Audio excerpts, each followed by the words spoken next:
Okay. Thank you, Sid. Welcome, everybody, to our panel for, I love this topic, inconvenient risk, protecting your organization against climate risk. And I thought about this being inconvenient when I got so sunburned on my vacation, so that's why. Nevertheless, I'm going to introduce my panel. On the end, Liana Snyders, is that correct? Global Risk Management at AES Corporation. And next to her is Jennifer Schmidt, Senior Director of Operations and Customer Care at Rhythm Energy. Next is Matt Stein, Co-founder and CEO of Salient Predictions. And then Pierre Brunel, who's a Market Risk Manager at Engie, North America. So we've got quite an interesting panel here that's going to cover a lot on the front of climate risk, a little bit of the nuances that we serve, a little bit of the things that we need to address. So I'm just going to start. I'll let you start first, Pierre. We'll start when we talk about the need that we have here in addressing climate risk as it affects organizations, the need that we have for kind of short and long-term perspectives as we're looking at this from your perspective in the organization. Okay, for sure. So in my role, is mainly market risk.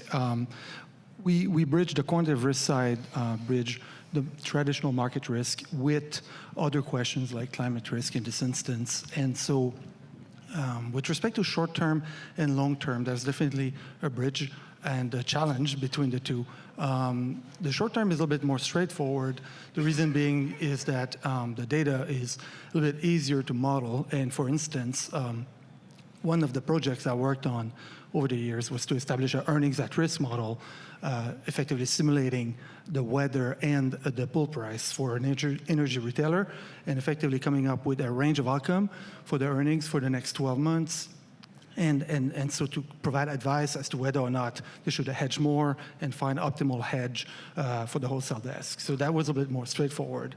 The long-term risk, however, is more challenging for the reason being that you need to make a little bit more assumptions, you need more data, and for the panel or for the board members, it's a little bit more difficult. So in this case, for the most part, what we've done is a stress test analysis whereby we're trying to find the maximum that the company could lose under a scenario whereby we're looking at a 2, 3, 4 years of shock, so we're holding period of 2, 3, 4 years in the future, how the pool price could move against the contract price that they signed with the customer, as well as the weather pattern during that time. So coming with a plausible maximum loss as advice to board members. Yeah. Okay. Very good. It's a good start. Matt, you want to chime in a little about short and long term as well? Are you on? Is this on? There you go. Okay, great. So, I think the perspective that I try to bring to the conversation is one of a startup that provides data into this sector. So just a real quick background, Salient Predictions, feel free to visit us downstairs. We are a company that is about 17 people, and we bring artificial intelligence and machine learning solutions to the sub-seasonal to seasonal weather timescale. So the way we define that is 1 week out to a year. Obviously, a lot of risk questions, right, in that timescale, especially if you have statistically reliable information to go into the kinds of models that Pierre is talking about. I think one of the unique perspectives that I can offer in this conversation is that prior to co-founding Salient, I actually was the first employee at a company that did longer range climate risk analytics called Jupiter Intelligence. So when we talk about longer range climate analytics, now we're talking about decadal timescales. We're talking about capital investments and really thinking about sort of the actuarial outcomes of long-term climate scenarios. So, yes, I do think that bridging the long-term climate view down to the weather view is a really interesting conversation because there's just so many different risk management instruments along that spectrum that we can talk about. It's almost like you're trying to manage long-term volatility to short-term, right? It's in essence what you're doing. Basic idea, yeah. Exactly, with uncertainty growing further out in time. Exactly. Yeah. Yeah, so I'm Jen Schmidt. I lead operations for a retailer. We serve Texas. We went to market 6 weeks before Winter Storm Uri, so that was pretty fun. And the point that Matt's talking about is crucial to us. It's understanding how we forecast our risk for day ahead, for our sold contracts, and then also understanding how we exist in a market 5 and 10 years later as we push forward in the energy transition from a products perspective, but also from a climate risk perspective. We are going to face more and more severe storms. They affect our consumer base in different ways. And then affordability is obviously both a near-term and long-term concern for our customers. So that's really where I come into the risk conversation, is to make sure that we have reliability and affordability for many years to come. And so when I think about climate risk management spanning sort of short term through the long term, I think about what they're trying to achieve. So in the short term, clearly climate risk management is about assessing the immediate and near future impacts to the organization, to our people, to our communities. With long term is much more strategic and thinking about future-proofing our organization and putting the right systems and capital expenditure in place. And so when I think through those and we look at it based on sort of the different risk pillars that we need to manage to, so the first might be market risk. And I think, Pierre, you addressed that. In the short term, that's pretty easy. You have liquid markets. You can decide on hedges. There is some observability out there, so you can make some decisions in the short term. From a market risk management perspective, you can think about asset operational risk, and you can think about how to look after your infrastructure and your people, and you can think about key response times and systems that you need to have in place, and is your insurance adequate for certain events that could happen in the short term. We think about supply chain risk, and how do you make sure that your supply chains are protected against disruptions that could happen because of climate risk? Do you have a backup route that you can think of if perhaps the Strait of Hormuz might see some tension? Or do you have a diversified EPC or supply chain?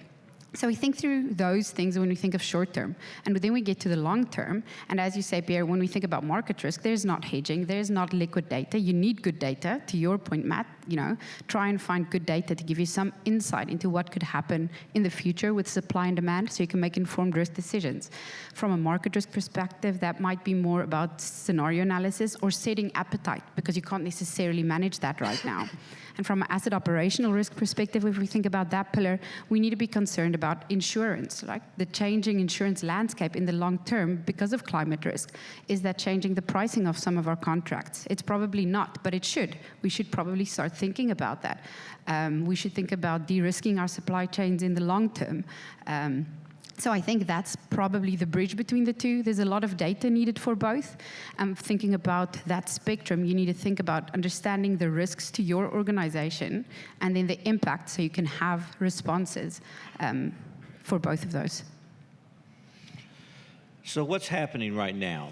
I mean, we've kind of laid a little bit of a platform here where the panel has given us an idea of kind of how they view the industry, the short and the long term, and certain views of that.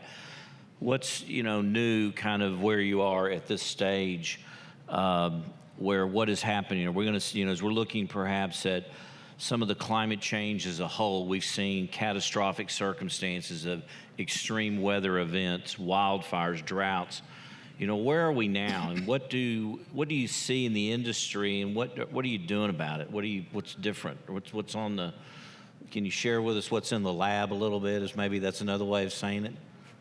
Yeah, I mean, I think everyone in this room knows that with a lot of the catastrophic events that the return periods are shifting, right? So you think about like Hurricane Helene, that was before climate, right? That was a 130-year return period. Now it's a 50-year return period, right? So there's been a huge repricing that's happening in the insurance markets. There will continue to be. There are certain things. I live in California. Wildfire is carved out of a lot of the insurance contracts because there's just simply not enough certainty around that. So we're certainly seeing those kinds of things in the insurance markets.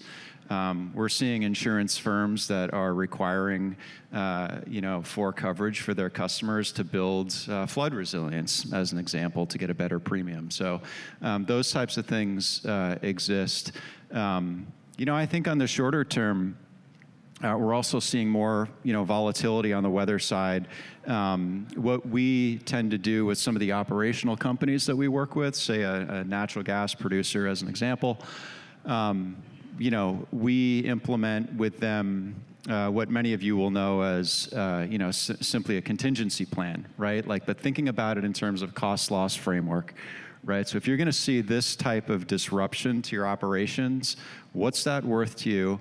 What are the precautionary measures that you can put in place? How much do those precautionary measures cost you? If you were aware of a potential, 40% likely event that could shut your operations down 3 weeks in advance, how much are you willing to outlay to avoid those kinds of situations? So it's just like an expected loss calculation, but those are really dependent on having statistically reliable weather inputs into those so that you can make a really good, informed decision. So it's safe to say that because of all these catastrophic circumstances, another way of saying it is you've seen people sharpen the pencil a little bit more. 100%, yeah. And maybe take a little more action. Pierre, do you want to take that and comment as well? For sure. So one element that we incorporated last year, and speaking from my former employer, where I worked in Canada, ATCO. So we own solar farms and wind farms in the Alberta market. Obviously, when we come in with an estimate of the volume and to calculate the mark-to-market of these PPAs, one issue that we found is that the model that we're using is a third-party model. It's validated, it's sound and reasonable, but may not capture the most recent data that we've seen in the recent wildfires, for example. And so what we've done is to adjust and adapt what we've seen for the wildfires. For example, the June 2022 in Alberta, the solar generation was lower than month of May, which is very counterintuitive, but that's really the result as massive wildfires. So when we know these variables, then we can definitely incorporate them, some kind of a dummy variable with and without, and see what's the impact on the generation and then on the pool price as a result. Okay. And Jennifer, you're on the retail side. How's that play into your hand? Yeah, I think on the retail side, sharpening the pencil. We had a panel earlier where we talked about how many people raised their hand where they'd done cost of capital in all of their models. I worked at small shops, so cost of capital was always something in our models. And it's kind of like that, but across all of these risk profiles, right? And we had talked when we were prepping for the panel about Quantos and how time was that if you were a small shop, you didn't really engage in derivative products, but you better be now. I think it's really important for us to have all market participants really thinking of climate impacts and this erratic weather very carefully, and making sure that we're not just hedged out, because that doesn't mean anything when you don't know what the hedge needs to be in order to meet a P99 scenario that may or may not show up. And so you can't just say, I'm hedged out, life is good. That doesn't actually mean you're hedged out. And so having different products that provide a clear cost analysis is tremendously important. And so getting down to that fraction of understanding, if we get this type of weather, it looks like this versus this. Scarcity on pricing. I'm in retail, so I actually like market volatility to some degree. And so understanding how much risk we'll actually have on market volatility in places like PJM, where with the capacity prices what it is, does it even really matter what the cap is, versus Texas? All of that becomes very important and needs to be contemplated to figure out what the value of certain derivative products is. Yeah, it sounds like a large evolution for you then on the front end of your pricing at all times. It's got to be a very dynamic process. Correct. So we have a fair amount of internal models. We really pride ourselves on our technology. A lot of us who joined the organization joined because we wanted to build a retailer from a technology perspective. And so we have price predictive modeling. We use LLMs and algorithms across the entire organization for different purposes. Even my call agents use LLMs on a regular basis. And so for us, it's really important that we're leveraging the technology to get through a huge amount of data and figure out those pieces that are most crucial to making sense of a very complex system. Okay. Diana? Well, I think what we're seeing is the same kind of things, like what's happening, and I like the way you said it, Matt, like what's happening, like what's the sharpening of the pencil, what's happening in the lab. So there's definitely a need for better data, so long-term data to understand the market and to build your scenarios. There's also definitely a shift to more partnerships I'm seeing. So either you have an in-house ability to develop your AI solutions, or a lot more like collaboration between energy companies and technology companies. At AES, we partner with the AI Fund, which is a fund that has the AI experience, and we obviously have the energy experience, and so come up with solutions from thinking about optimizing the grid to thinking about how to do better predictive forecasting from a weather perspective. So I think that is a common theme that is coming through, and so everybody must focus on that. The other thing I think that's really happening is using that data as far out as you can in the future to understand the impact of technology adoption. I'd love to know in this room how many people 2-3 years ago anticipated the battery penetration that we're seeing in so many markets. California, lots of other places in the US, outside of the US, in Chile. I will profess I was surprised by just how ducky that curve has gotten. And so we can't be caught off guard in future by that. So understanding what the technology impact will be is super important. I think a lot of focus is spent on that as well. Okay. One of the things, and I think that Matt was bringing this up a moment ago when he spoke, and I'll let him lead off here. Does this imply that we really need to look more at more scenario type analysis, doomsday? Where do we land as far as, from your perspective, what kind of things need to be put into place that are not there? What kind of new things do we need to kind of throw into the mix that, and this is always a hard one, I think, for anybody, because anytime you have a kind of catastrophic circumstance, the world changes. Everybody's models blow up. Somebody says you need to do this. Where are you landing on something like this? I guess two things come to mind. The first thing, and I don't know how close folks here are to the world of cat risk models in the insurance sector, but they're quite a bit behind the times, right? So in other words, the underwriting that, despite what I said earlier, the underwriting that insurance firms do is based on a little bit of a, what's the word? Not quite a monopoly, but, small set of firms, right, that have a lock on that market, and they're all basically looking at historical data. That the midpoint of their back testing is like 1970, which is where you start seeing a lot of the impacts from climate in the system. So a lot of the insurance market is really kind of up in arms about this and trying to figure out how do we get a properly tuned model that reflects climate. So you're seeing a whole wave of companies like the one I used to work with that are kind of coming in and filling that gap to some extent. That's one thing. Another example that I'd want to highlight, though, is you think about Uri, right? 2021, a lot of pipes bursting, a lot of really bad things happening in different parts of Texas and beyond.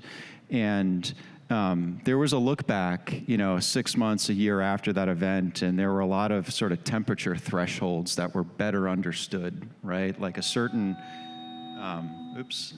certain level of low temperature for a certain number of consecutive hours has these bad ramifications on physical plants, right? That is now something that is baked into some of these climate risk models. So you can look and understand under different climate scenarios, right? You roll forward 10, 20, 30 years, what is the likelihood of those types of temperature thresholds being surpassed, right? 5 years from now, 10 years from now, 20 years from now. What I think is really interesting is starting to take some of those thresholds that are in those climate models and pulling them back into weather models.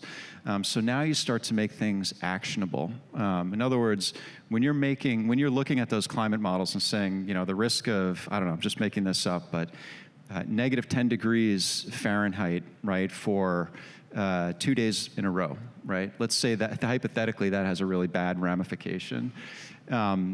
if you can start to use your climate models to make capital decisions against that, right? Insulating your pipes, doing all kinds of other long-term things, but then also start making operational decisions against that same threshold, and you can see that threshold and the likelihood of that happening, 3-4 weeks in advance, then it starts to bridge the long and the short term, which I think is something that we're going to start to see happening on the operations side.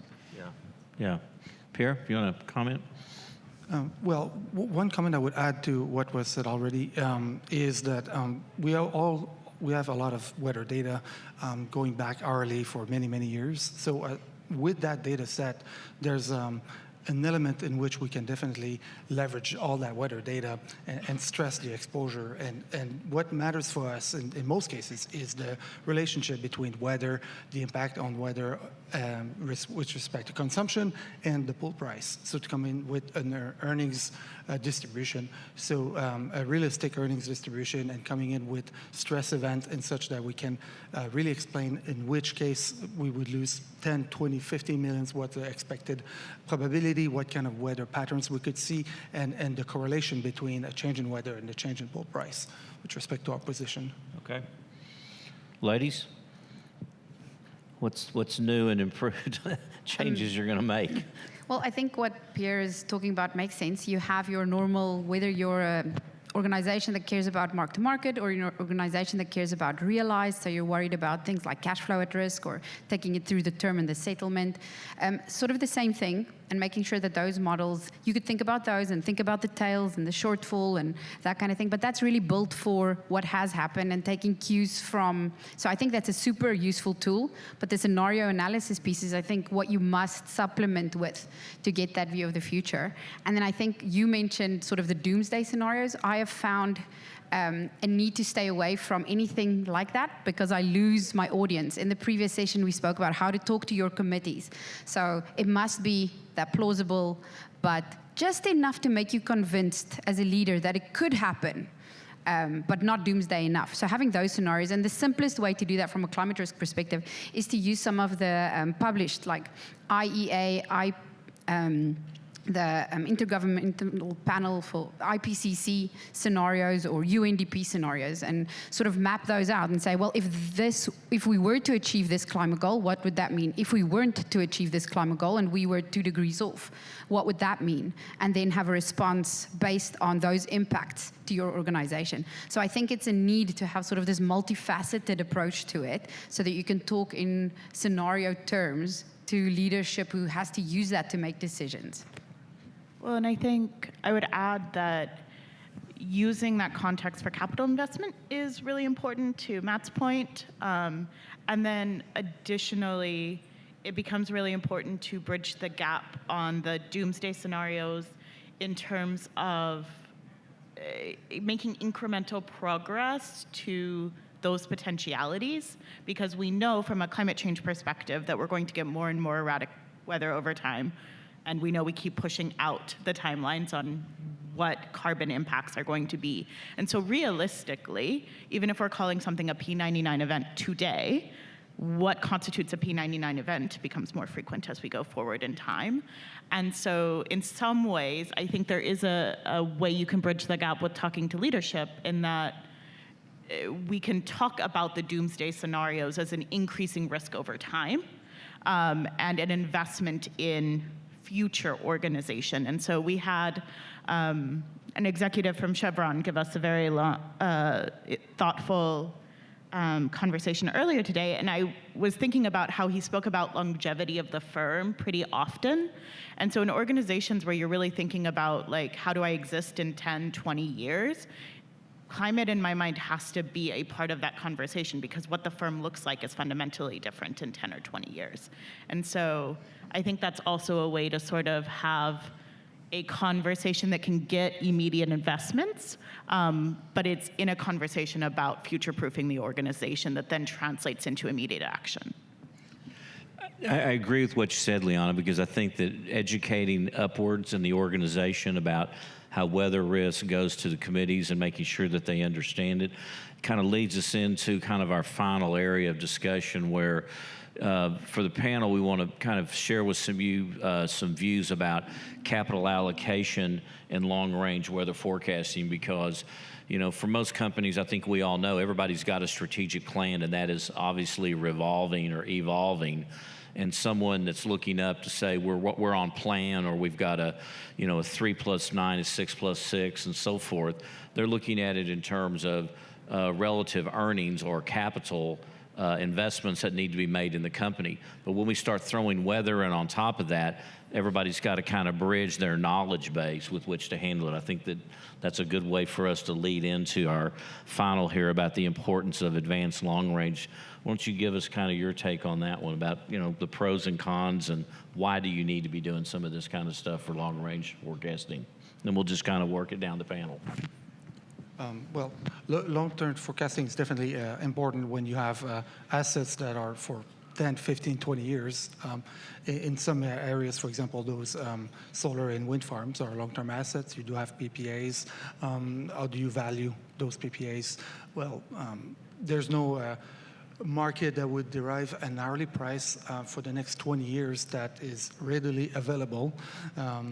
So you need some kind of structured calculation method to come up with that. So obviously, estimating the next hourly price for the next 1 year is relatively straightforward. You could look at the last year and construct hourly scalar with that. But if you use the same data for 10 years from now, it doesn't make much sense because there's going to be a vast number of new projects coming in, and that would trigger a completely different peak and off-peak shape. So definitely you would need, in this case, probably to rely on third-party experts or data provider or at least expert data that would actually incorporate long-term projects into the hourly shape scalars so you could actually provide a better evaluation for the future. And that's a really good point. I wanted, you know, Matt brought this up earlier about the insurance, and I think that's a key point if not everybody's plugged in on that. You know, you had in Europe last week where they talked about how a lot of the insurance companies will not be writing policies for some of these people. So if you've got an asset, not much in America, but they quoted this for Europe, and you've got a number plugged in for insurance, well, guess what? Your premium just went up. And that's not because of anybody's analysis. I think it's because of what Matt mentioned, how the insurance market works. It doesn't work in sophistication as what's being discussed on the panel here. It's more, frankly, bids and offers and some things like that that you've got to take into consideration. But that makes a lot of difference as far as how you're going to look at long range, right? Would you want to comment on that a little more? Your insurance rate goes up and your discounted, you know, cash flow all of a sudden looks a lot different and the valuation looks a lot different. I mean, you know, think about, you know, again, in my last company, when we were looking more at sort of the decadal timescales of how these risks are shifting, we did some work with oil and gas specific to some of the refineries around the Gulf, and you know the data that they were looking at suggested that they were shutting down their operations more often because there were more hurricanes, and you know there was uncertainty. Anytime you know refinery operations in the cone, like you have to shut it down within a certain number of days. And you know, obviously there's the lost revenue of shutting it down, but then you don't think about the fact that when you ramp that thing back up, these are big machines. And they're not meant to like ramp down and ramp back up. When you ramp them back up, stuff breaks all over the place. And that also increases the risk of failure. It increases the environmental risk of catastrophes in the community. Like, these are all things that are becoming harder and harder to do. You know, and can you buy, most of these companies are self-insured. Right, so then they have to think about, okay, well, what are the asset resiliency measures that I can take, right? Like spending real capital today to try to avoid those types of things. Yeah, and I guess I would add that I think that there is probably space for us to bring more people along for the conversation. And I think, like, this is why I focus on retail, is that right now we've created an ecosystem where like an average consumer doesn't really know what's going on. They flip their lights, the lights go on. They pump their gas full of petroleum. It's fine.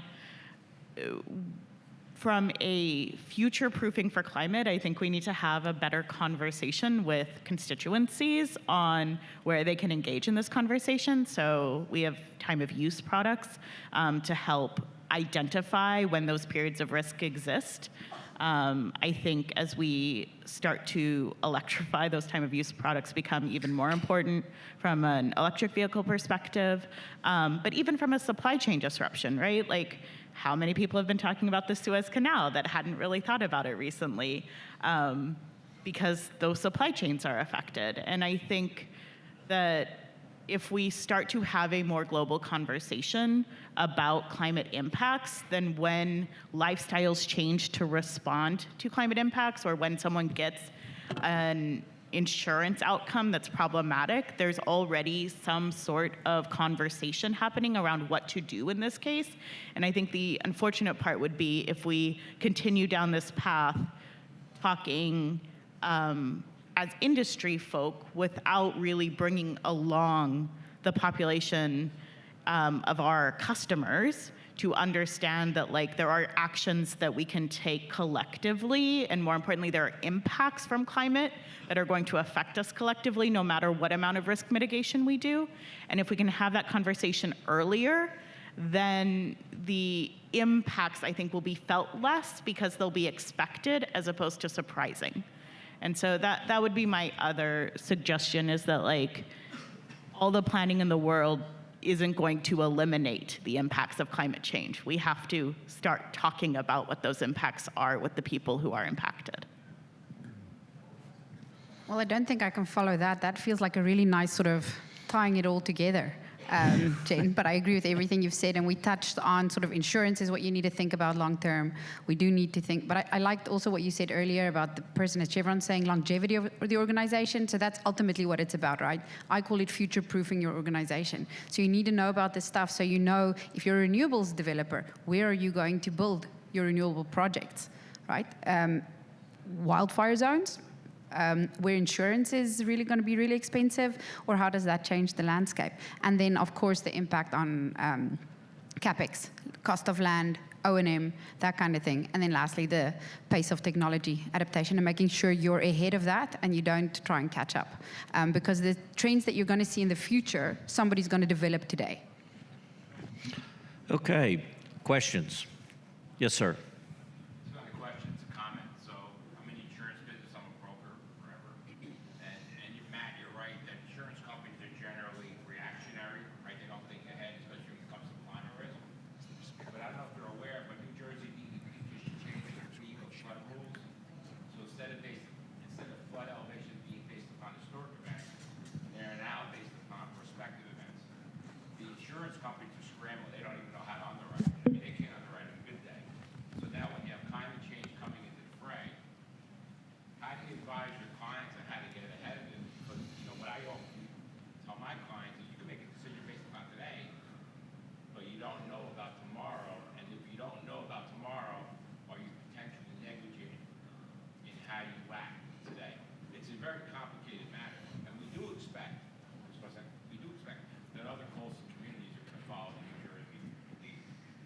Yeah, I'm familiar with that FEMA, I think it's called the Risk Map 2.0 or something like that, where they're starting to incorporate future conditions, and it's going to cause a whole havoc amongst homeowners, because now all of a sudden a bunch of new homeowners are going to be in the flood zone and they're going to have to buy insurance, which they can't afford. So it's a political rat's nest, if you will. So that's on the residential side. On the corporate side, let me come. Maybe we should talk offline. I have some thoughts, sort of more on the commercial side. And the other problem in New Jersey, not to be, I am a New Jersey guy, because it makes it tough. There's a lack of clean fill, which creates a whole other set of complications. Yeah. It's complicated. One thing I saw, again, this is going back a few years, but it's not enough for a company nowadays to claim negligence. You know, if let's just say that, you know, there was a, I don't know, natural gas storage facility, right? And there was flooding that was caused by a storm surge, and all of a sudden the tank lifted off the ground, and it was a catastrophe. And they said, hey, you know, this is, I didn't know that was going to happen. Like, that's not good enough anymore, because there's data out there and there's modeling out there that can support the possibility of those types of scenarios. And that is creating a need for more of these modeling tools. And it's also creating a lot of hungry lawyers that are ready to use those kinds of data as well. I mean, it's as fortunate as it is. I know your point, and I've read the same. It's, I think, a matter of where it's just introducing a little more analytics that people are going to have to go through. It's catastrophic loss that they cannot continually pass on. So it just means there's a wider bid-offer spreads. I hate to say it like that, but it's just unfortunate. We have a question in the back. One more. I'll be on. So first of all, the basic one, which is besides weather risk being part of climate risk, are there other types of risk beyond weather risk that could be considered as climate risk? That's the first question, the simple one. So the first one was simple, which is besides weather risk, what all other types of risks could be part of climate risk? And the second one is a little bit more complex, and that is besides the building of the internal organizational capabilities, which is it's like creating awareness or making it part of your planning, etc., and having insurance and scenario testing and the market responsiveness. Is there any other way we can deal with it, which one of you would like to actually highlight upon? Well, I'll take the first one because that's the easier one. Please do. Go ahead. Perfect. I think that climate risk plays out in various different ways, right? So I think climate risk can have an impact on market risk because it affects volumetric risks and pricing. It has an impact on supply chain risk because of climate. So climate is more the cause, and then the risks that follow on is quite vast. You have insurance risk as a result of climate risk. I said supply chain already. There's a regulatory aspect to that as well. The cost of carbon, for example, and tariffs, and the need to include people in the conversation about how tariffs probably is going against sort of solving climate risk, right? Because you put tariffs on solar panels, and that's completely against actually achieving your goals of decarbonization. So that's sort of a policy and regulatory risk that we need to think about. So I think climate is a source of concern that feeds into a lot of these different risks that we need to think about. So it's a pretty wide topic, which is why I think it's super interesting.